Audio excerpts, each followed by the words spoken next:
ብዙ ብዙ በሃይማኖት አባት በባለስልጣን ስም በባለ ሀብት ስም በምሁራን ስም በምን ስም ሁሉን አርክሰው ለራሳቸው የረከሰ ነገር ለመጠቀም ብዙ ነገር አድርገው ነበር። ዛሬ ሰው ኢሳያስ ጋር ሲያወራና እንደዛ ሲል ያው ኢትዮጵያ አሸነፈች፣ ከመሃል የነበረውን ቆሻሻ ነገር እርስ በርሱ የነበረውን ቆሻሻ ነገር ጠርጋ ዳር ላይ አደረሰች ማለት። ይሄ ትልቅ ድል ነው፣ ቀላል እንዳይመስላችሁ። ወደብ እንዴት እናገኛለን? አሰብ ኦር ሌላ ኔቪ ሲቋቋም ነው እኮ ያገኘነው። ኔቪ ሲያቋቁም ነበር ቢጮሁ የሆነ ነገር የሚባለው። ኔቪ ተቋቁሞ አሁን እዚህ ጃን ሜዳ ደግሞ ዋና መስሪያ ቤት እየገነባ ነው ኢትዮጵያ ባህር ኃይል። ኔቪ ሲቋቋም ነው እኮ እንትን ያለው። አሁን ባለው በዚህ በምስራቅ አፍሪካ ኢቭን ከግብ በላይ ኢትዮጵያን የሚፈልጉ ኃይላት ይፈልጋሉ። ኢትዮጵያን ማንገራገጭና የራሳቸውን ቆሻሻ ነገር በጀግና ህዝብና ሀገር ስም በአፍሪካ ላይ ለመፈጸምና ለማስፈጸም የሚተጉ እንጂ ጭራሽ ኢትዮጵያ በክፉ ለመፈተን ተብሎ የሚሰራ ነገርም ያጠቅላላ ነገሩ። ሀሜቲ እንደዚህ ሆነ እንደዛ ሆነ ምንም ችግር የለም። ምንም እንዳልኩት እኔና እናንተ በጎ ታሪክ ከሚጽፉ ራሳቸውን ለጀግኖች ወይም ከጀግኖች ጋር ለማሰለፍ የጎደለውን ለመሙላት የተበላሸውን ለማስተካከል ከወቃሽነት ከናቃፊነትና በጥላቻና በምን ውስጥ ከመግባት ይልቅ ምንም ነገር ተፈጠረ ቢባል ያንን አስተካክለዋለሁ፣ እኔ እችላለሁ፣ ወይም እኔ አድርጓለሁ፣ እኔ ኢትዮጵያዊ ነኝ፣ የኔ ሐሳብም እንደዚህ ከወቃሽ ጋርና መዳረሻው ጥፋት ብቻ የሚሆን አካሄድን አልሄድም።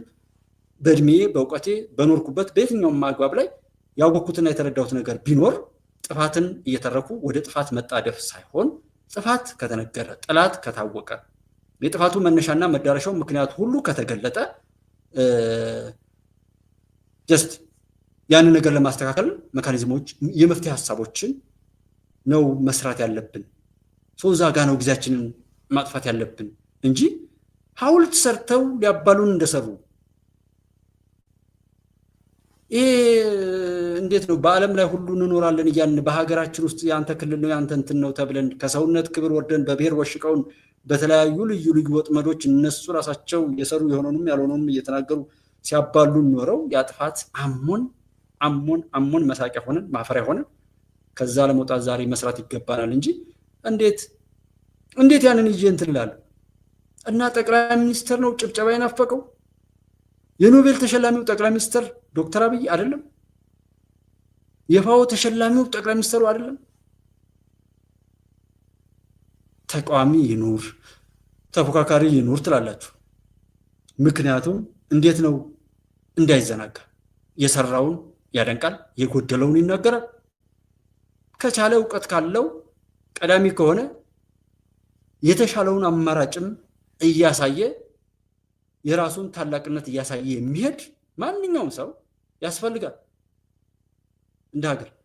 ቁጭ ብሎ ተጎልቶ ግን ዝም ብሎ ክፋትና ጥፋትን ሲላዝን የሚውል ሰው በዚህ ዘመን አንድ ቦታ ላይ እንኳን ምክንያታዊ የሆነ ትችት የማያቀርብ በየትኛውም አግባብ እዩ።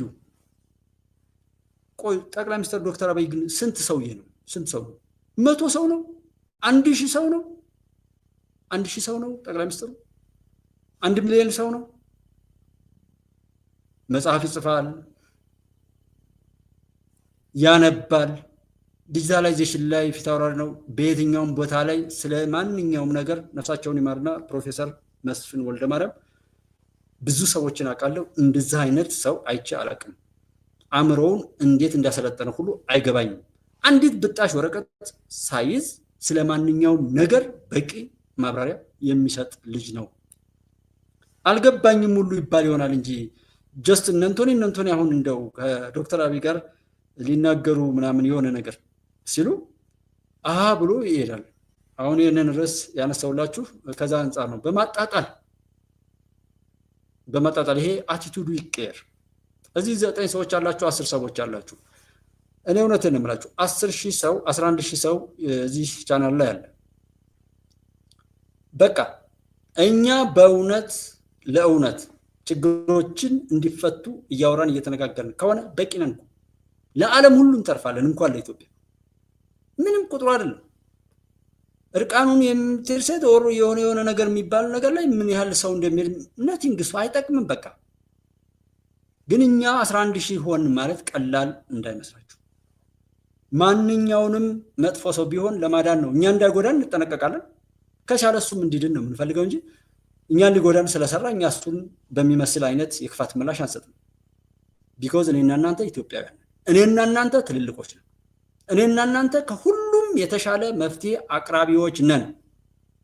እኔና እናንተ ማንኛውም ሰራው የተባለውን ስህተት ሁሉ የምናርም ከሁሉም የበላይ ሆነን የምንመጣ ነን እንጂ እንደዛ አይደለም። ኩባንያ ኢትዮጵያ ላይ ምንም ነገር ብትሰሙ፣ ምንም ነገር ብታዩ፣ ምንም ነገር ቢፈጠር፣ ምንም ነገር ቢገጥማችሁ እንዴት መፍታትና ከዛ ችግር በላይ ሆናችሁ የመፍትሄው አካልና ታላቅነታችሁን የምታረጋግጡበትን አቅም ማግኘት ነው። እዚህ ቤት የምናወራው፣ እዚህ ቤት የምንነጋገረው እሱ እኮ የትኛውም ቦታ ላይ የራሳችሁን ትልቅነት የምታረጋግጡበትን አቅም መፍጠር።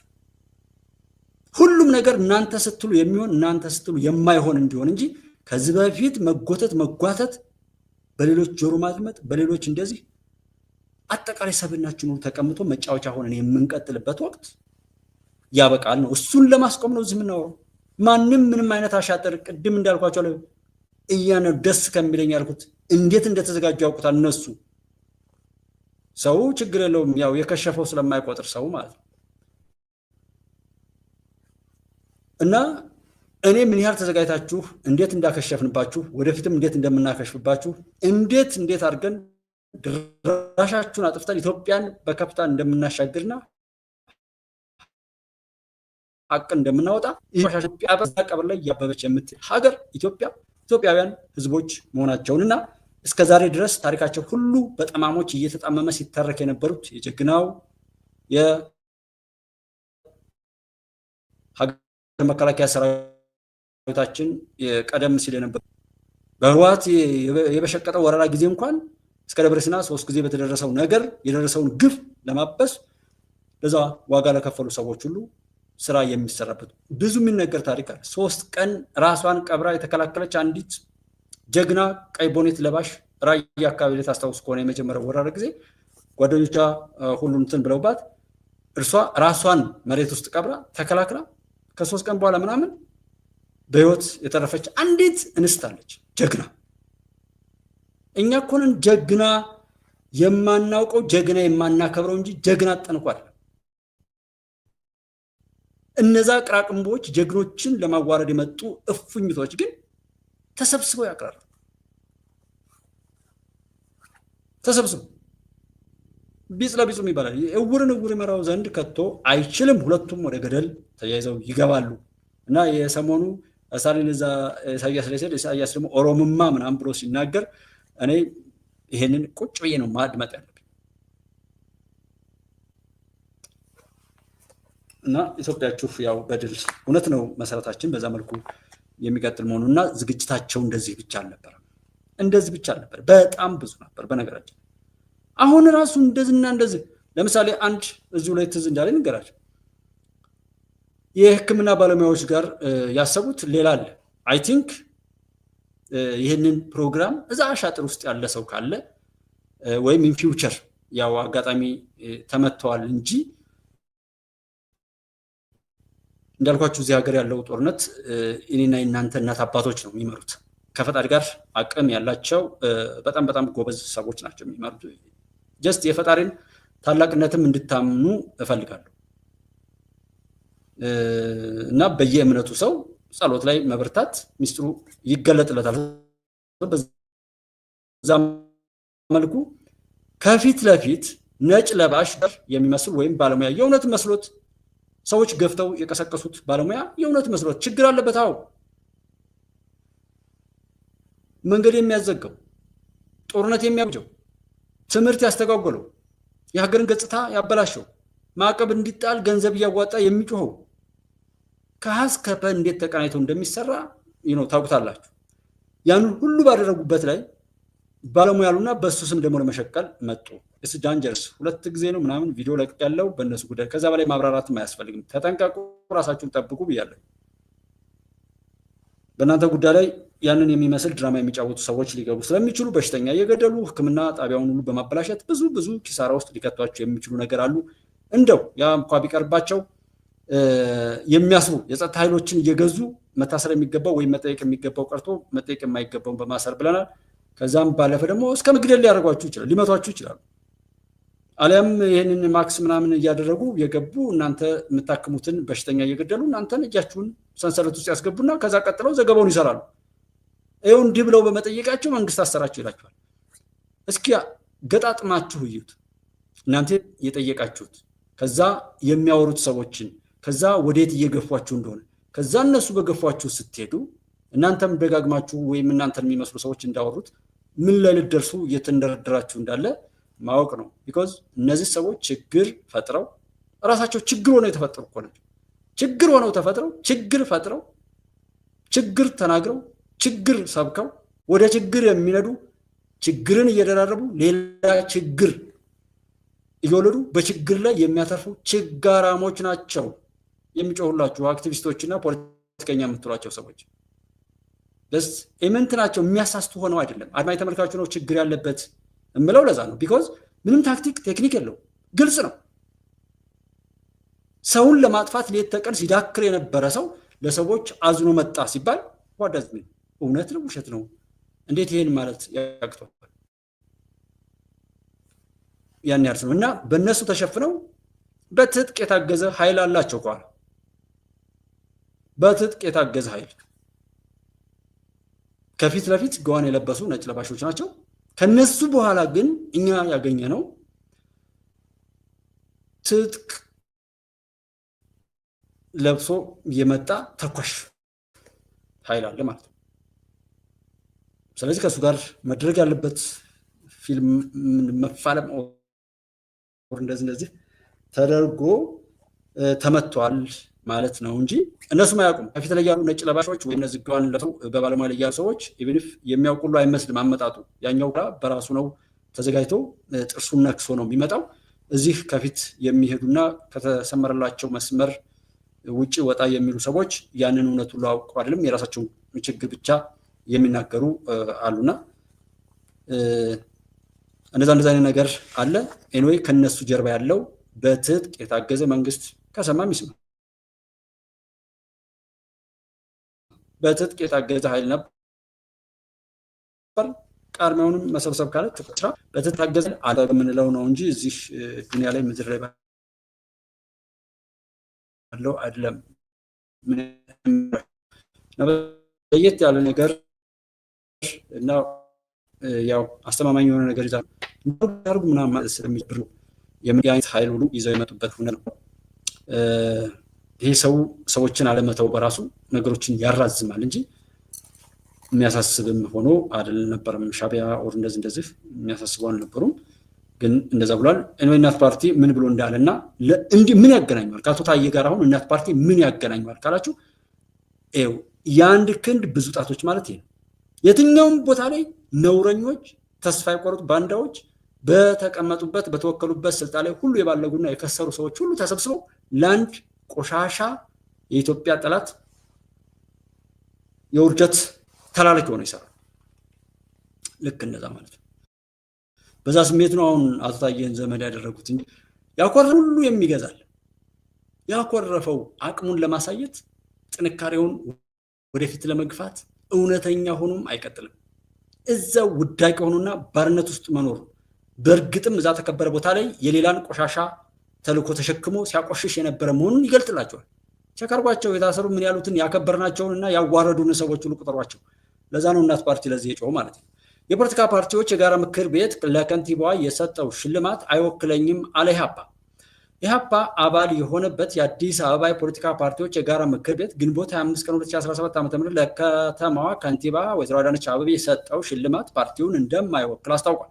ፓርቲው በጋራ ምክር ቤቱ በኩል ከከንቲባዋ ጋር ውይይት እንዲደረግባቸው ያስገባቸው አንገብጋቢ የህዝብ ጥያቄዎች ወደ ጎን በተገፉበት ሁኔታ የጋራ የኢህአፓ የአዲስ አበባ ቅርንጫፍ ጽህፈት ቤት ቀድሞ ሳይመክርበት ምክር ቤቱ ለከንቲባ ሽልማት መስጠቱን አውግዟል። ልማቱ ከመኖሪያው በግፍ ለተፈናቀለውና የቤት ባለቤትነቱን ለተነጠቀው የከተማዋ ህዝብ የበደል መሆኑን ፓርቲው የጋራ ምክር ቤቱ ከተቋቋመለት ዓላማ ውጪ በተደጋጋሚ የገዢውን ፓርቲ ርካሽ ዓላማ ሲያራምድ ተስተውሏል ያለው ኢህአፓ የጋራ ምክር ቤቱ በዓላማ መሰረት ነፃነቱን ጠብቆ እንዲጓዝ ማሳሰቡን ዋዜማ ዘግቧል። አሁንም ይህንን የማነብላችሁ አሁንም በታሪክ ነው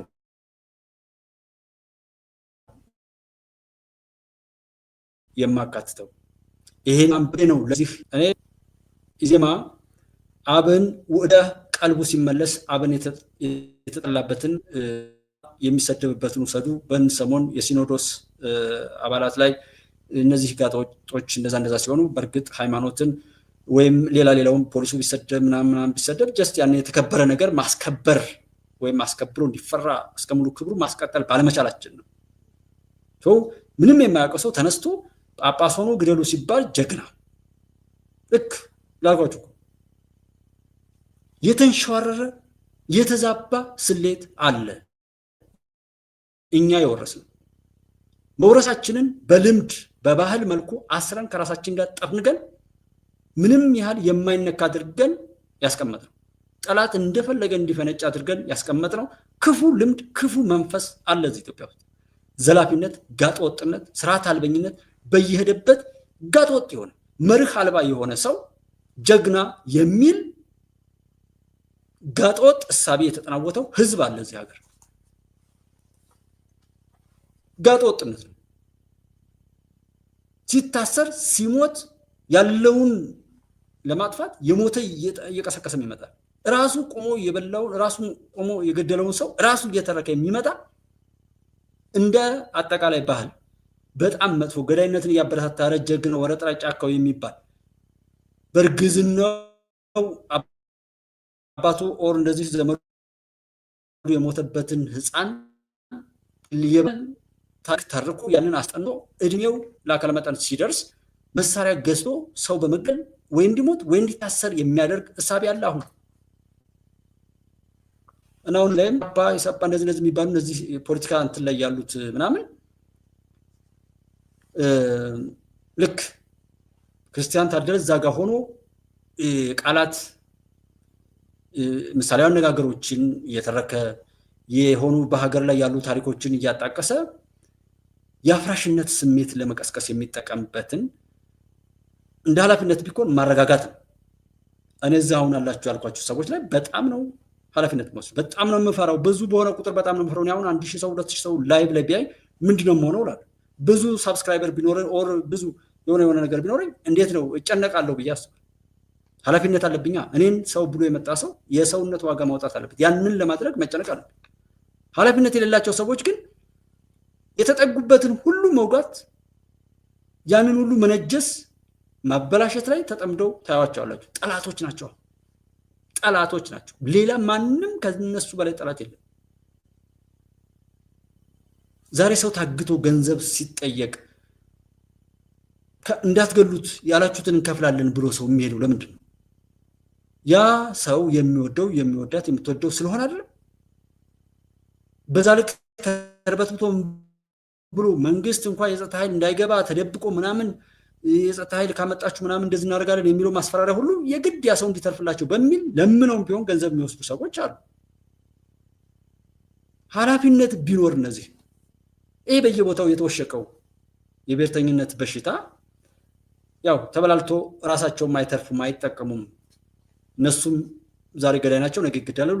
ጀስት እንደዛ አይነት ነገር አላቸው የምንላቸው ክርስቲያን ታደለና ደሳለኝ ጫኔ ሲሳደቡ ያንን ምሳሌያዊ ንግግር እየጠቀሱ ፓርላማውን ሲጮሁበት ጀግና የሚል ከዛ መለስ ብሎ እነ በለጠ ሞላና ዶክተር በለጠ ሞላና ሌሎች የአብን ልጆች አይ ለህዝብ ሊጠቅም በሚችል ነገር ላይ አብረን መቆም አለብን ሲሉ አይ አብን የብልጽግና እንተና ነው። ብልጽግናን ያወቀው አይመስልም ሰው ስለ ብልጽግና ስለሆነ ሲያወራ ይውላል ተጎልቶ እዛ የብልጽግና እንተና ብሎ ገፍቶ ይመጣል። አሁን እዚህ በዛ መልኩ ስንመጣ ፕሮፌሰር ብርሃኑ ነጋ ኢዜማ ላይ ሲመጡ ለምን ከመንግስት ጋር እሰራለሁ አላችሁ እንዴ ፓርቲ የተቋቋመው ትግል የተጀመረው እኮ ለህዝብ ማገልገል የሚቻልበት መድረክ ለማግኘት ነው። ያንን መድረክ እንደ ህዝብ እውቅና ይሰጣል። ለሀገርም ደግሞ የእናንተ እውቀትና ተሳትፎ ያስፈልጋል። ግቡና ተሳተፉ ሲባል መግባታቸው ላይ ከገቡ በኋላ የራሳቸውን ሀሳብ ሊሚቴሽን አላቸው? የፓርቲ ተጽዕኖ አለበት ወይስ ፕሮፌሰር ብርሃኑ ነጋ በራሳቸው ያስቡት የነበረውን ነገር ነው እያደረጉ ያለው? ትውልድን ያክል ነገር እንዲቀርጹ ኃላፊነት ሲሰጥ ትልቅ እድል ነው። አረ ይሄ ነገር ታይቶ እንዳይጠፋ ብሎ ሌላም እንዲሰፋ መግፋትና ያን ነገር እያጎሉ ማለት እንጂ ስለዚህ ምንም ነገር የማይናገር ሰው ታየ ደንዳ ይፈታ ይላችሁ። ያባዝም መጣነ ደግሞ እኔ የለሁበትም ቤታቸው ሲፈናቀል ምናምን በዚህ ልክ የተንሸዋረረ ስንት ዓመት ላይ ነው ይሄ ፓርቲ እንትን ያለው? ማለት እዛ ጋር ያላችሁ ሰዎች ወይም ይሄን መግለጫ የሰጣችሁ ሰዎች መቼም በጣም ምርጥ ሰዎችም ትኖራላችሁ። እኛ ሀገር በፊት ላይ ያለው ነው ራሱን ይሸጣል፣ ራሱን ይለውጣል። የእሱን ሀሳብ የማይቀበሉትን ደግሞ ያሳስራል፣ ያስገድላል። ካስገደለ በኋላ መንግስት እንዳለ ብሎ ደግሞ በዛ ክስ ላይ ሌላ ይዞ የሚመጣ አሻጥር አይነት ሰንሰለት ያለው ፖለቲካ እንዳለ አይኖ ኢትዮጵያ ውስጥ አቅመቢስነት አለ፣ ምቀኝነት አለ፣ ኋላ ቀርነት አለ፣ ክፋት አለ። የያዙትን ሙጥኝ ብሎ በዛው እስከ ሞት ድረስ ሌሎችን ሁሉ ነክሶ የመሄድ አይነት እንጂ የአባትነት ዋጋ ቢኖር ዘመን ብዙ ዘመን ሰው ሲያሳልፍ በእድሜው ስንት ነገር ነው የሚያየው። ራሱ የማያደርገውን ሌሎች እንዲያደርጉለት እንትን ይሄ ነው ክርክሩ። እንደዚህ በሆኑበት እንደዚህ አልሰርም። አንተ ከአዳነች ጋር በመቅረብህ ህዝብ የምትሞግቱበትን እኛ አሁን የምንጠብቀው እዛ ጋር ወይዘሮ አዳነች ይሄን የሰራችሁት እዚህ ላይ እንደዚህ ለመስራት ብላችሁም ራሱ ስትፍጨረጨሩ ይሄን ነገር አጥፍታችኋል። ይሄ ግን በዚህ መልኩ ታረጉት የእናንተም የተሻለ ነው። የኛም ዓላማ ወደ ስልጣን መጣንም አልመጣንም መታገያችን ህዝብን ማስደሰት ነው። ሰው ወይዘሮ አዳነች ይሄን ሰዎች ይሄ ልማት ሲመጣ ችግር ደርሶባቸው ብዙ ፈተና የደረሰባቸው ሰዎች ከሆኑ ለምን እላለሁ። እንኳን ይሄ ትንሽ ትልቁ በቻለው አቅም ችግር ሲፈጥር የሚውል ህብረተሰብ መካከል ላይ ያለ ስርዓተ መንግስት እንደ መንግስት አቋቁመን እውቅና ሳንሰጥ ማንንም ባለጌ በየእንትኑ እየሰማን ስናብድ የምንውል ሰዎች ይቅርና እግዚአብሔር ችግር ኖሮበት ነው እንዴ ይሄ ሁሉ ልዩነት የመጣው? ስንት ድሃ ስንት ይሄ ሁሉ አካል ጉዳተኛ አለ። የሀብት የምን የስልጣን የምን ልዩነት አለ። ሌላው ሰለጠኑ የሚባሉ ሀገራት ሁሉ ለምንድነው እዛ ላይ የደረሱት? ለምንድነው እኛ እንደዚህ የሆን ነው? እግዚአብሔር ምን አድርጎ ነው? እግዚአብሔር አቅም አጥቶ ነው? አላህ አቅም አልኖረው ብሎ ነው?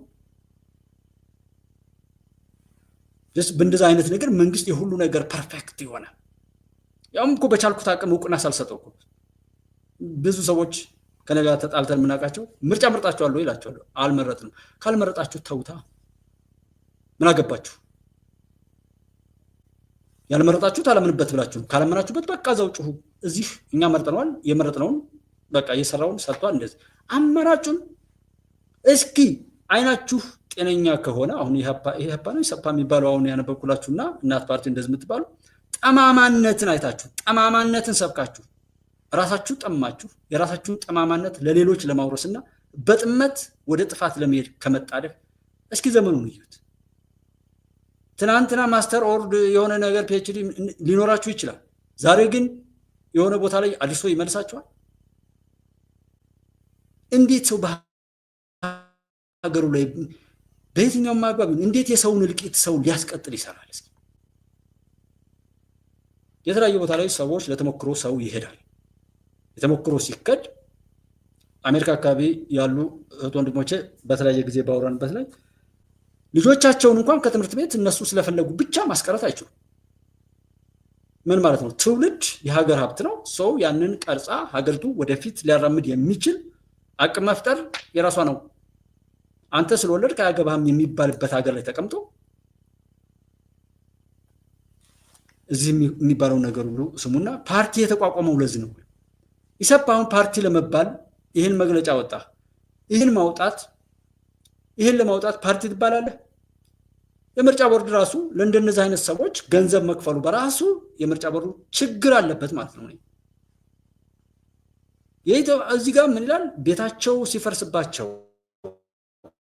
በግፍ ለተፈናቀሉ የቤት ባለቤትነቱን ለተነጠቁ ይላል። እንደዚህ ያለው ሰውዬ ከነዛ ህዝብ ወይም ከኛ እንደዛ ብሎ ከሚሰድበን ህዝቦች ላይ የተገኘን ገንዘብ ሰብስቦ ምርጫ ቦርድ ይሰጠዋል በየዓመቱ። ይሄ ፓርቲ ተብሎ ምን አማራጭ አምጥቶ በምንድን ነው የምናወዳድረው? ይሄንን አሉሽ ለማውራት ፓርቲ ማቋቋም ያስፈልጋል እንዴ? የመንደር አሉሽ ይሄ ቡና ምናምን ሲጠጡ የሚያወሩትን አይነት ኋላ ቀርነት ዘመኑ ይሄ ነው። የድሮን ዘመንን ዲጂታላይዜሽንን እንትን የሚለን ይሄ ነው ካለው የኒውክለርና ሌሎች መርሃ ግብሮች ጋር ኮምፒት አድርገን የብሪፍ ማምረት ባንችል እንኳን መከላከል ባንችል እንኳን ብናገኘው ኦር እንዴት መጠቀም እንደምንችል የመግባቢያ ቋንቋ ለመፍጠር እንኳን ያስችላል። ይሄ ሐሳብ እንትና ሲታሰር እንደዚህ ነው የሚል እና ሁሉም የፖለቲካ ፓርቲ አብንና ኢዜማ ላይ ያሉትን ሲቀሩ ወይም እዛ ፕሮፌሰሩ ጋር የገጠማቸው ነገር ነበረ። ለምን እገባለሁ አሉ ምናምን ከሚል ብዙ ግርግር ነበር። መሩኛን ማጥፋት የተለመደ ስለነበርና እነዛ ፓርቲዎች ያሉ የሚመስሉ ግን የሌሉ በጨቋኙ ስርዓት የሚጋለቡ የእሱ አሽንጉሊት ሆነው የሚጫወቱብን ሰዎች ነበሩ። ለዛ ነው 100 ምናምን ሲፈልጉ እንዲሳደቡ ሲፈልጉ እንደዚህ እንዲደረጉ ተደርገው ዛሬም ድረስ እነ ልደቱ ሁሉ የሚለፈልፉብን ማለት ነው። እሱን አይተን እነዚህ ፓርቲዎች ላይ ትኩረት መስጠት፣ ምርጫ ቦርድ ትኩረት ይስጥ። ቀጣይ ላይ ያለው ዲጂታላይዜሽን እንደዛ ቢሆንም መስፈርቱ ምንድን ነው? መስፈርት ያውጣ። እኔ አሁን እንደ ጉባለች መስፈርቱን ማወቅ እፈልጋለሁ። ቁጭ ብሎ የተሰራውን ነገር ብቻ እየነቀፈ ምንም አማራጭ የማያሳይ ሁሉን ነገር እያጨለመ በሱ ጨለማ እሳቤ እየተናገረና እየተረከ ሌሎችንም በዛ ጨለማ ውስጥ ለማስጠም እስከዛሬ ባደረሰብን መከራ ውስጥ ለማኖርና በዛ መከራ ለመነገድ የሚያስብ እሳቤ ያለው ፓርቲ መባል ይችላል ወይ? ፓርቲ ምንድን ዋጋ ያውጣ። ስለዚህ አሁን ለዚህ እንደዚህ ነው ወይዘሮ አዳነች ምናምን እንደዚህ ብሎ የሚለው ነገር ሁሉ ሰጥና ውሳኔያቸውን እንኳን በዚህ ልክ የሚሽም ምንድን ነው ካላችሁ መቀኝነት ነው። ነገር ግን በጋራ መግባባት ሐሳባችሁን አንስታችሁ ሞግታችሁ ተግባብታችኋል ብለን እኛም ደስ ብሎናል። ሰው ዛሬ ወይዘሮ አዳነችን እንደዚህ ነው ብለን የምትለው አንተ ጥገኛ ነህ ያልከው ሰውዬ ምርጫ ቦርድ ላይ ሄደ ገንዘብ ለመቀፈል ነው።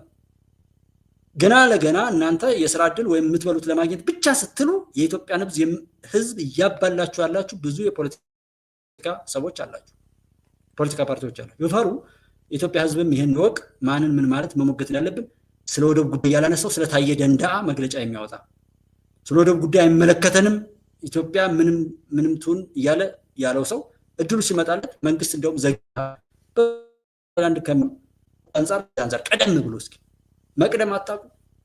የዓለም አቀፍ ህጎች ይሄን ይላሉ። አሰብና እንደዚህ የተባሉት እንደዚህ ነው። ኤርትራም ቢሆን በዚህ በኩል ይሄን ይመስላል።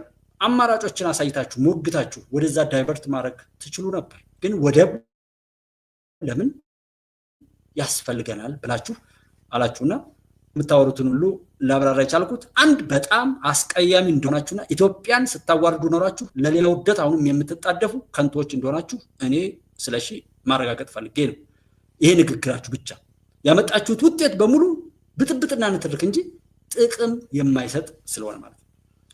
የትግራይ የኦርቶዶክስ ቤተክርስቲያን አባቶች የሲኖዶስን ውሳኔ ተቃወሙ። የትግራይ የኦርቶዶክስ ቤተክርስቲያን አባቶች በአወዛጋቢ ደቡባዊ ትግራይ በማይጨው ሀገረ ስብከት ስር ሲተዳደሩ የነበሩት አላማጣ፣ ኦፍላ፣ ዛታና ጨርጨር ወረዳዎች እንዲሁም አላማጣና ኮረም ከተሞች ራሱን የቻለ ሀገረ ስብከት እንዲሆኑ የኢትዮጵያ ኦርቶዶክስ ቤተክርስቲያን ሲኖዶስ በቅርቡ ውሳኔ ማሳለፉን መቃወማቸው ተሰምቷል። ሀገረ ስብከቱ የሚቃወሙ ለዞኖቹ ብቻ መሆኑን የጠቀሱት የክልሉ ደርግ ነው በማለት ውድቅ ማድረጋቸውን የዘገበው ድምፅ ወያኔ ነው። የሲኖዶሱ ውሳኔ የትግራይን ግዛታዊ አንድነት የሚጥስና የግዛት መስፋፋት ለማካሄድ የታለመ ነው በማለት የሃይማኖት አባቶቹ እንደፈረጁትም ተገልጧል። ለምን አባት ተብሎ ከሰውነት ውጭ አይደለም ልጅ ምናምን ሁሉ ከማለትም በላይ ማለት ነው። አበጣባጭነት ወደ ሸዋ ፊቱን ያዞረና የተሳለመ ሰው አወግዛለሁ ብሎ የሚል ቅሌታም ሰዎች አሉ። ቅድስት ቤተክርስቲያንን የሞተው የደረሰው ግፍ የደረሰው እኮ የሰው ልጅ እንዲከባበር ቃለ እግዚአብሔር ስላልተሰበከ ነው። ሁልጊዜ ቅዳሴ ሲገባና ያው ሲወጣ በተለይ አርንኑ ሬሳክሙ በደገቡ ካህን ከማይባርኮሙ ራሳችሁን ዝቅ ዝቅ አድርጉ፣ ካህኑ በእጁ ሊባርካችሁ ወደ እናንተ እየመጣ ነውና ይባላል። የኢየሱስ ክርስቶስ መስቀል ይህን ሲመታ ይህን ስጥ የሚል ነው። ያንን የያዘ ሰው ወደዛ ከሄዳችሁ ወደዚህ ያለ ሀገራዊ አንድነትን ይላል። ሀገር የሚል አለ መጽሐፍ ቅዱስ ላይ። በሃይማኖት አባቶች ላይ ያላችሁ ሰዎች ሀገር ብሎ ድንበር የሚያሰምር ቃል የለም። ሁሉም ነገር ፈጣሪ ለሰው ልጆች ይሆን ዘንድ የሰጠው ለኛ ነው። የሰዎች ስርዓት አወቃቀር ግን ይህንን አስምሮ ይሄው የማይነካ ነክቶ የሰው ልጅ ኑር በተባለው በተፈቀደለት መንገድ መኖር ሲያቅተው ባልተፈቀደለት ሄዶ ይሄው እስካሁን ድረስ ግራ እንደገባዋል ድንበር እያሰመረ ምንም እያለ ማለት ነው። እና እናንተ አባቶች ትውልዱን በቃለ እግዚአብሔር ባለማሰልጠናችሁ፣ ትህትናን ባለማውረሳችሁ፣ ከሞት በኋላ እስካለው ህይወት አሻግሮ ያይ ዘንድ የሚያስችል አይን፣ እሳቤ፣ እምነት በሰው ልጆች ዘንድ ባለማስረጻችሁ እኮ ማፈር ነው ያለባችሁ። ሀገር አንድነት እንተና ሊገና አማራና ኦሮሞ የሚባል ህዝብ ብላችሁ አማራና ትግሬ የሚባል ህዝብ ብላችሁ ታወሩ ራሱ አታፍሩ ወይ? ደግሞ እመቤቴ ማርያም ጭንቃ ማላጀቷ ብላችሁ ታወራላችሁ።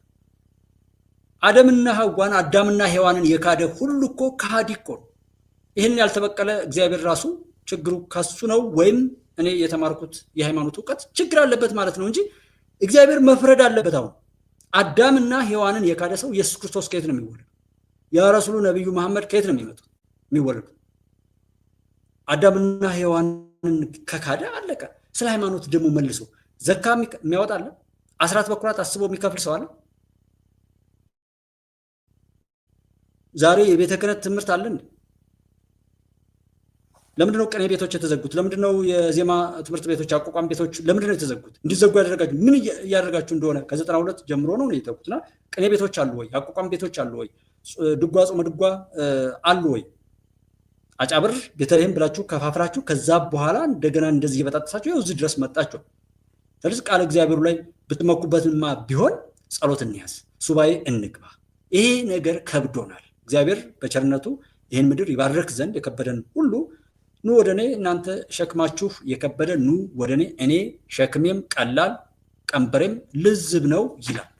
እናንተ ለምኑ ይሰጣችኋል፣ አንኳኩ ይከፈትላችኋል የሚለውን ቃል ይዛችሁታል። መስቀሉ ግን እያፌዛችሁበት ነው። እሱን የመስቀሉ ባለቤት ይፋረድ። አዳምና ሔዋንን የካደ ሃይማኖተኛ በዚች ምድር ላይ ኖሮ ስለ ሃይማኖት ሲያወራ እግዚአብሔር ዝም ካለ ሃይማኖት የሚባል የለም የሚል የራሴ ድምዳሜ ያለኝ፣ እሱን ከሱ ጋር ነው የምገጥመው ማለት ነው። እና መገነጣጠልን ከምታውጁ ራሱ እናንተ አስታራቂ ማትሆኑ ዋጋ አጥቶ እኮ ነው ትንሽ ትልቁ እንደዚህ ሆነውና ሌላውና በጣም የሚገርምም እንደ መጨረሻም ኦር እንደዚህ ምን ሊሆን እንደሚችልም አብረን የምናየው ይሆናል። አፈጻጸሙም ደግሞ ብዙ ጋጠወጦችም ብዙ ሰዎችን ሊበድሉ ይችላሉ ብዬ የምሰጋበት ዜና ነው ቀጥሎ የማሰማችሁ። የአንድ ብሩን ፕላስቲክ ይዞ መገኘት ማምረትና መሸጥም በገንዘብና በእስር ያስቀጣል የሚል አዋጅ ነው የጸደቀው። ቅጣቱ 20ም 30ም ሺህ ብር ቢሆን ሀገርን ለማትረፍ ነው። ዜጎችን በማያውቁት ጉዳይ ለቅጣት የሚዳርግ ነው እየተባለ ነው።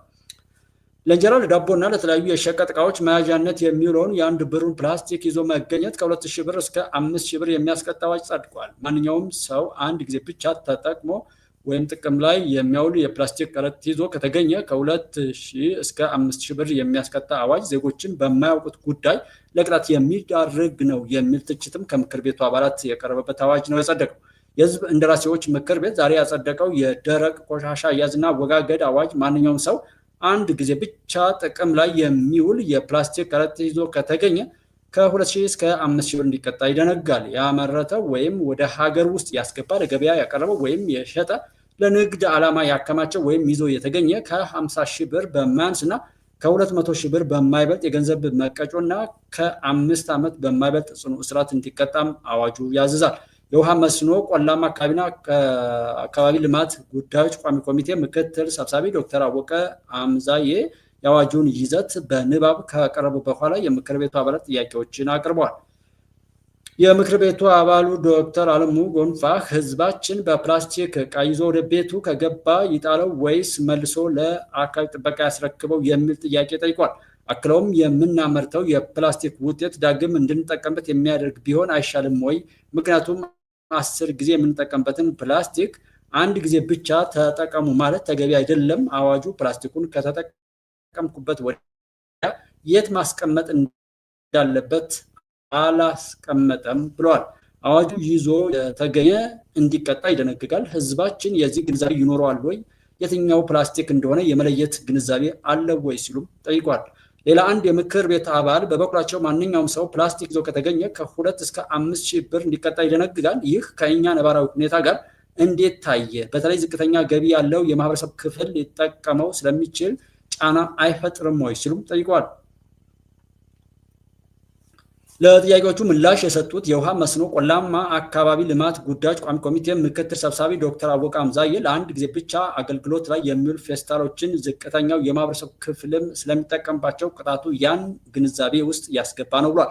ለምሳሌ አንዲት አሮጊት ወይም ሽማግሌ የ2 ብር ዳቦ ወይም የ10 ብር ስኳር ገዝተው ሲሄዱ 5000 ብር ክፈሉ ቢባሉ ላይኖራቸው ስለሚችል ቅጣቱ ከ5000 ወደ 2000 ዝቅ እንዲል ተደርጓል። ይህም የህብረተሰቡን የመክፈል አቅም ከግንዛቤ ያስገባ ነው ሲሉ አስረድተዋል። የፕላስቲክ ከረጢቶች ከቅጣቱ በላይ ሀገርን የሚጎዱ ናቸው፣ እስከ 100 ዓመት ድረስም አይበሰብሱም ያሉት ምክትል ሰብሳቢው ከዚህ አንጻር ቅጣቱ 20 30 ሺህ ቢሆን ሀገርን ለማትረፍ ነው ብለዋል። ለህዝቡ ግንዛቤ ለመስጠትም ከመጪው ሐሙስ ጀምሮ የግንዛቤ ማስጨበጫ መድረክ ይካሄዳል ሲሉ ነው ሰብሳቢው የተናገሩት። አዋጁ የፕላስቲክ ጫማዎችን፣ የውሃ ኮዳዎችና ወፍራም የፕላስቲክ ውጤቶችን አይጨምርም ተብሏል። አዋጁ በተጨማሪም ማንኛውም ሰው ከመኖሪያ ቤቱ ድንበር አንስቶ ከ20 ሜትር በላይ አካባቢውን የማጽዳት ግዴታም ያስቀምጣል። አዋጁ በነጋሪት ጋዜጣ ታትሞ ከሚወጣበት ቀን ጀምሮ በመላ ሀገሪቱ ተፈጻሚ ይሆናል ሲል ሸገር ኤፍኤም ዘግቦታል። በእኛ ሀገርና ባለው አጠቃላይ ሁኔታ ላይ እንደዚህ አይነቱ ነገር ከግንዛቤ መፍጠርም አንጻር ያው እንዳልኳችሁ ነው ያጣነው ሰብዕናችን ነው። ሰብዕናውን ያጣ ሰው ደግሞ ህግ ለሱ አይሰራም፣ ሃይማኖት ለሱ አይሰራም፣ ሀገር ለሱ አይሰራም። በዛ መልኩ አጭበርባሪዎች ቀድመው ሊጠቀሙበት ሁሉ ስለሚችሉ ግንዛቤ መፍጠር ላይና እንዴት በአንድ ጊዜ ምን አማራጭ ተዘጋጅቶ ነው? በእርግጥ ሀገርን ይጎዳል፣ ግን ሰውን ሰው የሚገልበት የዘረኝነትና ምናምን አሁን ይሄ ክልልን ሲሰራ የቆየውን የግዛት ወሰኖች የሚያፈርስና ኢትዮጵያ እንደ ኢትዮጵያ የሚያስቀጥል መልክዓ ምድራዊ መሰረት ያለው ህወሓት ሰሜን ትግራይ ተናድ ትግራይ ያለ የሚንቀዠቀዥበትን እና በዚህ በብልግና ህገ መንግስታቸው ወይም ህገ አራዊት በምንለው የሚሰሩትን የክፋት ውጤት ለመስራት ሲጣደፉ የነበረው ነገር ሊያስቀር የሚችልና የኢትዮጵያን ህዝብ አብሮነት ሊያረጋግጥ የሚችል የመከላከያ ሰራዊት ያቀረበው የሀገራዊ ምክክር አጀንዳ አድርጎ ያቀረበው ሀሳብ አለ። ኢትዮጵያን በመልክዓ ምድራዊ ወይም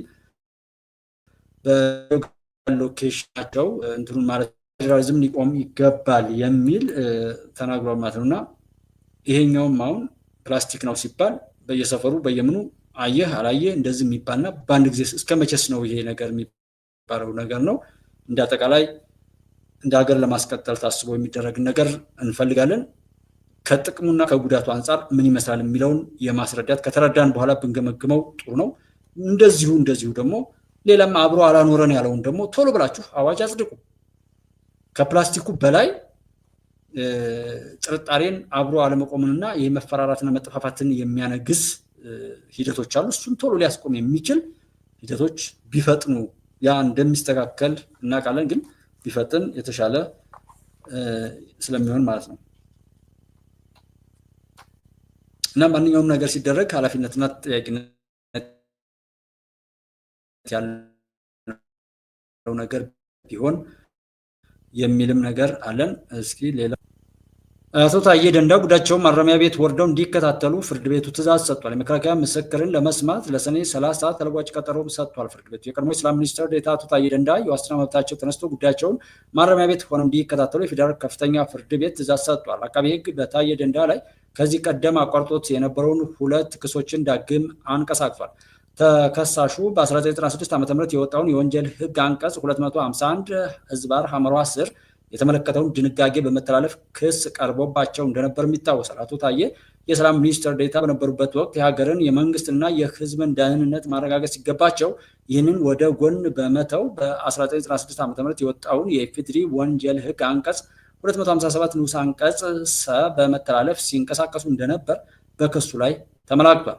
በዚህም በአሸባሪነት የተሰየመው ኦነግ ሸኔ በኦሮሚያ ክልል እንዲሁም የታጠቁ ጸረ ሰላም ኃይሎች በአማራ ክልል ከመንግስት ጋር ጦርነት ላይ ባሉበት ጊዜ የእነዚህን ጸረ ሰላም ኃይሎች ፕሮፓጋንዳ ተቀባይነት እንዲያገኝ በማሰብ በራሳቸው ስም በተከፈተ ማህበራዊ ሚዲያዎች የፕሮፓጋንዳ መልእክቶችን ያስተላለፉ በመሆኑ ክስ ቀርቦባቸዋል። በሌላ በኩል የጦር መሳሪያ አስተዳደር እና ቁጥጥር አዋጅ ቁጥር 1177 ህዝባር 2012 አንቀጽ 4 ህዝባር 1 እና 22 ህዝባር 13 ስር የተመለከተውን በመተላለፍ የተፈጸመ ህገወጥ የጦር መሳሪያ ይዞ በመገኘት ክስ ቀርቦባቸው ነበር። በተጨማሪ ፍቃድ ሳይኖራቸው የጦር መሳሪያ አዋጁን በመተላለፍ በታህሳስ 1 ቀን 2016 ዓ.ም ከረፋዱ 5 ሰዓት ላይ በልደታ ክፍለ ከተማ ወረዳ 6 በሚገኝ መኖሪያ ቤታቸው ውስጥ በተደረገ ብርበራ አንድ ታጣፊ ክላሽንኮቭ መሳሪያ ከ2 ክላሽ ካዝና ከ60 ጥይት ጋር ይዘው መገኘታቸው ተጠቅሶ ክስ እንደቀረበባቸው ይታወቃል ብሏል። በፌዴራል ከፍተኛ ፍርድ ቤት ሐምሌ 30 ቀን 2016 ዓ.ም በዋለው ችሎት ቀርቦባቸው በነበረው ሁለት ክሶች መካከል ሳያስፈልጋቸው በነጻ ተሰናብተው ክሶች መከላከል ሳያስፈልጋቸው በነጻ ተሰናብተው እንደነበርም ይታወሳል። ይሁን እንጂ በህገወጥ የጦር መሳሪያ መያዝ ወንጀል እንዲከላከሉ ተብለው የመከላከያ ማስረጃዎቻቸውን በዋስ በመሆን እያሰሙ በቀጠሮ ላይ የሚገኙ መሆኑ ይታወቃል። አቃቤ ህግ ነጻ በተባሉበት ሁለት ክሶች የከፍተኛ ፍርድ ቤት የሰጠውን ውሳኔ በመቃወም ይግባኝ በመጠየቅ በፌዴራል ጠቅላይ ፍርድ ቤት ሁለተኛ ወንጀል ይግባኝ ችሎት ሲከራከሩ ቆይተዋል። ትናንት ግንቦት 25 ቀን 2017 ዓ.ም በዋለው ችሎት በወንጀለኛ መቅጫ ህግ ስነ ስርዓት ቁጥር 142 ህዝባር 1 መሰረት ነጻ የተባሉባቸውን ውሳኔዎች በመሻር ሊከላከል ይገባል ብሎ ወስኗል። ፖሊስ በዛሬው ዕለት በፌዴራል ከፍተኛ ፍርድ ቤት ልደታ ምድብ አንደኛ የሽብርና ህገ መንግስታዊ ጉዳዮች ችሎት ተከሳሹን ያቀረበ ሲሆን አቃቤ ህግ ከዚህ ቀደም የተዘጉ ሁለት ክሶችን ጨምሮ መዝገቡ በፍርድ ቤት እንዲንቀሳቀስ ጠይቋል። ተከሳሹ አቶ ታዬ ደንዳ በበኩላቸው ለፍርድ ቤቱ ትናንት የተያዝኩበት መንገድ ልክ አይደለም፣ የኤሌክትሮኒክስ መገልገያዎች ተይዘዋል፣ ከጠበቃዬ ጋር ተማክሬ መቅረብ ነበረብኝ በማለት ተከራክሯል። የግራና ቀኙ ክርክር የመረመረው የፌዴራል ከፍተኛ ፍርድ ቤት ልደታ ምድብ አንደኛ የሽብርና ህገ መንግስታዊ ጉዳዮች ችሎትም የተከሳሹ የዋስትና መብት እንዲነሳ ወስኗል። ተከሳሹ ጉዳያቸውን በማረሚያ ቤት ሆነው እንዲከታተሉ ትዕዛዝ በመስጠት የመከላከያ ምስክርን ለማስማት ለሰኔ 30 ቀን ተለዋጭ ቀጠሮ ሰጥቷል ሲል ኤፍኤምሲ ዘግቧል። እንግዲህ የተከበራችሁ የጉባለች ኢትዮጵያ ዩቲዩብ ቻናል ቤተሰቦች አብራችሁን ስላላችሁ እጅግ አድርጌ ነው የማመሰግነው። ኢትዮጵያ በጀግኖች ልጆቿ ታፍራና ተከብራ ትቀጥላለች። እውነት ያሸንፋል። የሐሜትና ሌሎች እንትኖችም አሉ። ጥላት ስራው ይበቃዋል እንዳልኳችሁ እኛ እንዳልኳችሁ አለመነካካት እንጂ እያንዳንዱ ሰው በዛው በስራው እንደሚጠፋ ይታወቃል። ስለዚህ ሐሜትም ሆነ ሌላው ኢሳያስም ቢሆን ያው ሲያዘምረው የኖረው ያንን የሚመስል ስለሆነ በዛው ነው የሚበቃው። ምንም ጥያቄ የለውም። ሌላ ጨምርላችሁና የህወሓት አመራሮች ትግራይ አሳሰበ። የህወሓት አመራሮች ካለፈ ጦርነት ያላገገመች ትግራይ ዳግም ወደ ሌላ ጦርነት ከሚያስገባ አካሄድ ይቆጠቡ ሲል ተቃዋሚ ሳልሳይ ወያኔ ነው የገለጠው። በሌላ በኩል በክልሉ ተደቅኖ ያለ ፖለቲካዊና የጸጥታ አደጋ የሚያስቀር እውነተኛ ፖለቲካዊ ውይይት እንዲደረግም ፓርቲው ጥሪ አቅርቧል። በትግራይ በተቃዋሚነት የሚንቀሳቀሱ ሳልሳይ ወያኔ ትግራይ ትላንት ባሰራጨው መግለጫ እንዳለው ከኢትዮጵያና ኤርትራ መንግስታት ባህሪ እንዲሁም እያካሄዱት ካለ የሚዲያ ዘመቻ በመነሳት ሲታይ ወደ ጦርነት እያመሩ መሆኑን መረዳት ይቻላል ያለ ሲሆን እነዚህ በጋራ በትግራይ ላይ ጦርነት ከፍተው የነበሩ ኃይሎች ዳግም ትግራይ የጦርነት አውድማ እንዳያደርጓት ስጋቱ ከፍተኛ መሆኑን አመላክቷል። የትግራይ ጉዳይ አጀንዳዎች ያልሆኑ የህወሓት መሪዎች ትግራይ ካለፈው ጦርነት ጠባሳ ሳታገግም ወደ ሌላ ጦርነት የምትገባበት ፖለቲካዊ አካሄድ ከጀመሩ ቆይተዋል በማለት የከሰሱ ድርጊቶቻቸው ይቆጠቡ ብሏል። እኛም እሱን እናበረታታለን። እንደዛ ነው መሆኑ ያለበት ማለት ነው። ምክክር አለ፣ መመካከር ጥሩ ነው። በመመካከር እና በመሰል ሂደቶች ኢትዮጵያ እንድትሻገር እውነት እንዲወጣ የጎደለው እንዲሞላ የምናወራው ነገር በሙሉ በእውነት ችግሮችን ካወራን ችግሮች እንዲፈቱ ከሆነ በዛ መልኩ እንዲፈታ ጥረት ማድረግ ነው የኛ አስተዋጽኦ። በየትኛውም ማግባብ ችግሮችን ለመፍታት የሚል መሆን ይኖርበታል። ሌላኛው እና ወደ መጨረሻ ብናደርገው የሱዳን የፈጥኖ ደራሽ ኃይል መሪ የሆኑት ጀነራል ሐምዳን ደጋሎ ግብፅና ኤርትራን አስጠነቀቁ። ጀነራል ሐምዳን ደጋሎ ግብፅ የተፈጥኖ ደራሽ ኃይሉን ይዞታዎች ከማጥቃቷ በተጨማሪ ጦሩን እየደገፈች ነው ሲሉ ከሰዋል። የኃይሉ መሪ አክለውም ዳርፉርና ጎርዶፋን ለማጥቃት ኤል ኦቤይድን ለመጠቀም ካሰባችሁ ጦራችን ወደ ኤል ወይድ ለማምራት ምንጊዜም ዝግጁ ነው ብሏል። ጀነራል ደጋሎ በኤል ኦቤይድ የሚኖሩ ሰዎች ከቤት እንዳይወጡ ሲያስጠነቅቁ በሱዳን ሰሜናዊ ግዛት የሚገኙ ወታደራዊ ኢላማዎች መለየታቸውንና ጥቃት እንደሚያደርሱም ተናግሯል። የፈጥኖ ደራሽ ኃይል መሪው ግብፅ 8 አውሮፕላኖችን ከነ አብራሪዎቹ ለጦሩ በመስጠት በዳርፉር እና ኮርዶፋን ጥቃት እንዲሰነዝሩ ረድታለች ብለዋል። ጀነራል ደጋሎ አክለውም ግብፅ 32 መኪና የጦር መሳሪያ ለጦሩ ሰጥታለች ሲሉ የሱዳን ሉዓላዊነት ጥያቄ ውስጥ የሚከትን የውጭ ጣልቃ ገብነት እንመክታለን ነው ያሉት። በተጨማሪ ጀነራሉ ኤርትራ እንደ ግብፅ ሁሉ ለጦሩ ከመሳሪያ በተጨማሪ የተዋጊ ድጋፍ እያደረገች ነው ሲሉ ከሰዋታል። ጀነራሉ ጦርነቱ በቅርቡ ይቋጫል ባሉበት ንግግራቸው ህዝባቸውን ከሚገሉ ጉዳዮች ጋር የማደርገው ንግግር የለም ሲሉ ተደምጧል ብሏል። ሱዳን ትሪቢዩን እንደዘገበው በዚህና በዛም ያለውን ገላጋይ የሌለበት ሆኖ በዚህ መሃል ንጹሃን ይጎዳሉ። እነዚህ ሰዎች ማሊያ ናቸው። አልቡርሃን እና ዳጋሎ የሆኑ የተለያየ ፍላጎት ያላቸው ኃይላት እነዚህን ተጠቅመው የሚያባቅሱበት ነው። እዚህም የተለያየ ቦታ ላይም ራሳችሁ አስባችሁ ሲጀመርም ሲጨረስም በራሳችሁ የሚያልቅ የሚጠናቀቅ ከሆነ እንደዚህ ግን ባለቤቶች አይደላችሁ። በሁሉም ቦታ ላይ ራሱን ነፃ ያላወጣ ሰው ነፃ አያወጣም። ራሱን በባርነት እያኖረ ራሱን እንደ ዕቃ የሸጠ ራሱን በቆሻሻ በገዳይነት በደም አፍሳሽነት በልቂት ንግድ ላይ ያቆመ የፖለቲካ ፓርቲ ነፃ አውጪ ታጋይ ምናምንቴ የምትባሉ ሰዎች ሁሉ በሌሎች ላይ ባርነትን መቼም ወደማይወጡበት መከራ ለመውሰድ የምታደርጉትን ቆሻሻ ነገር አቁሙ። በቃ በራሳችሁ ይብቃ። ከቻላችሁ ትረፉ። ሰላም ምንጊዜም በእናንተ አይን የማይታይ በእናንተ መርህ ቅቡልነት የሌለው የሆነው ባንዳነት እና ጠላትነት ባህሪያችሁ ስለሆነ እናንተን የሚጋልቡ የኢትዮጵያ ጠላቶች እናንተን ገዝተው የሚጫወቱባችሁ ስለሆነ ነው። በሰላምም በጦርነትም በሁሉም ነው ሰው ማሸነፍ የሚፈልገው፣ በሁሉም ነው ስኬታማ የሚባለው። እንዴት ገዳይነት ነው ውርደት ላይ ብቻ እስከ ሞት ድረስ ተቸክሎ መታየት በራሱ ነውረኝነትን ባንዳነትን ወይም የተሸጠ ዕቃ መሆንን ነው የሚያሳየው። ይህንን አይቶ እንዴት አንተ አንድ ምንድነው የሚለው ጠቅላይ ሚኒስትር ዶክተር አብይ ነው በሰሞኑ ምንድነው ጅማ አካባቢ ላይ ሄዷል መሰለኝ። ጅማ አካባቢ ላይ የኦሮሞማ እንደዚህ ምናምን ይላል። ግባ ተባልክ እኮ ሀገርን እንደ ሀገር ተቀበል ተባልክ። መከላከያ ከሌ ነው አልክ። የፌዴራል እንደዚህ ነው አልክ። የሰማህም ቢሆን የተረገመ ነው ማለት ጤነኛ ነው ወይ? ይሄ ሀገርን እንደ ሀገር በሁሉም ቦታ ላይ ልግባ፣ ሁሉም ይድረሰኝ፣ በሁሉም መልካም ነገሮች ላይ የሚገባኝን ተሳትፎ አደርጋለሁ ነው እንጂ የሚባለው ራስህን ቤት ውስጥ ዘግተህ ቤትን ከቆለፍክ በኋላ ታፍኛለሁ ብለህ ተከብቤያለሁ ብሎ መጮህ እንዲህ አይነት ድንቁርና አለን። በሁሉም ቦታ ላይ መግባት ግዴታ ነው። አትግባ ከተባልክ እየነጠለ ነው። አፋን ኦሮሞ የማይናገር ሰው እናንተ ዕቃ አትሽጡለት አትግዙለት ካላችሁ ምን ማለት ነው? አጠራችሁ በቃ። ከዛ ውጭ ቋንቋ እንዳታገኝ ምናምን አማርኛ ብቻ ነው የምታውቅ የተባለው አማርኛ የሚናገሩ ሰዎች አካባቢ የኢትዮጵያን ቋንቋ እንደ ጥላት እንዳይሆኑ በየትኛውም ቦታ ላይ ቢሆን ቢመክሩበት እንዳይሰማ የዛ ያንን ለሚያደርገው ኃይል ቁስ ሆኖ እንዲቀጥል ነው። ሁሉም ይገባናል። በየትኛውም ዓለም ላይ በሰውነት በክብር እኩል የምንታይበት በመከባበር የምንኖርበት ሜካኒዝም ይምጣ። የዓለም የሰለጠነ ፖለቲካ በእኛ ላይ ይሁን። ከዚህ በፊት ይሄንበት መባላትና መናከስ ይብቃ። በድህነት በምቀኝነት ደግሞ መግጠም በጣም ነው የሚያስጠላ። በድህነት ቆመ ጠብቀኝ ይዞ መንገድ ዘግቶ መንገድ የተለያየ አይነት መንገድ የሚሰራበት ሰዓት ላይ የተለያዩ ነገሮች በቅጽበት የሚለዋወጡበት ኮምፒቲሽን ባለችበት